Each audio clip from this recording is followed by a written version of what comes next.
မဟုတ်တဲ့သူရလေဆိုင်ဆိုဖုန်း ညနေဒါတော့ ဆိုင်ဆိုဖုန်း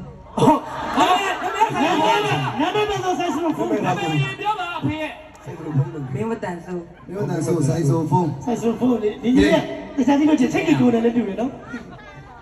ကမင်းသားလေးကဲနောင် သူကနော် ဒီလား ဘာလဲသူကနော် ဟိုးကြီးပဲဟောတော့တော့မရမင်းလိုက်မဟုတ်နော် နာမည်အပေါက်ကြုံကြတယ်တယောက်ချင်းကြုံကြတယ်နော် ဟုတ်လေအဲ့ဒါမပြောနဲ့ तू ကအလိမ့်ထားတာမမြင်ဘူးအောင် တော်ကြီးရှိကပေါ်လေးက ကိုကြီးလို့ခေါ်ပါရဲ့ ကိုဝေကို မဟုတ်တယ် ဒီဖုန်းနီးရမှာ ဒီဖုန်းကြီးကျွန်တော်တို့ဒါတကယ်မြန်မာနိုင်ငံမှာရှားမရှားတဲ့ပညာရှင်လေးတွေကိုဆရာလင်္ကာဒီပါဆရာဦးအောင်ကျော်တုံးကတကယ်ရှားမရှားအခုလူကြီးပိုင်းတော့တကယ်ရှားပါပြီနော် စားပါပြီဒီလိုနော်ဒုရဲ့ပစ္စည်းတွေမှုန့်နေတော်များစားပါပြီဒါဟုတ်တယ်ဒါ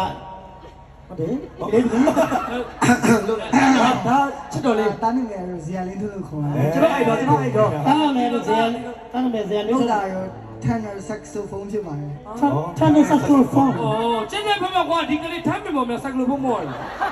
ဟုတ်ကဲ့ tenor saxophone ဒီကနေ့ကေဇာလင်းမောင်လို့ခေါ်ပါတယ်ဗျဟုတ်တယ် ကေဇာလေးမောင်လို့ခေါ် saxophone saxophone ဟုတ်ဘူးလို့တိတော့မဟုတ်ဘူးလား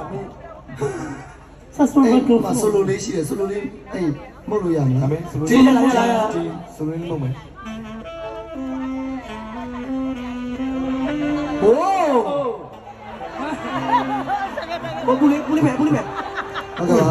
တော်ကြရကျွန်တော်တို့ဟန်မြလောက်တယ်လို့ထင်ပါဆိုတော့တကယ်အစစ်အမှန်ပညာရှင်တွေပေါ့နော် ဟုတ်ကဲ့ โอเคပြီးလို့ရပြီ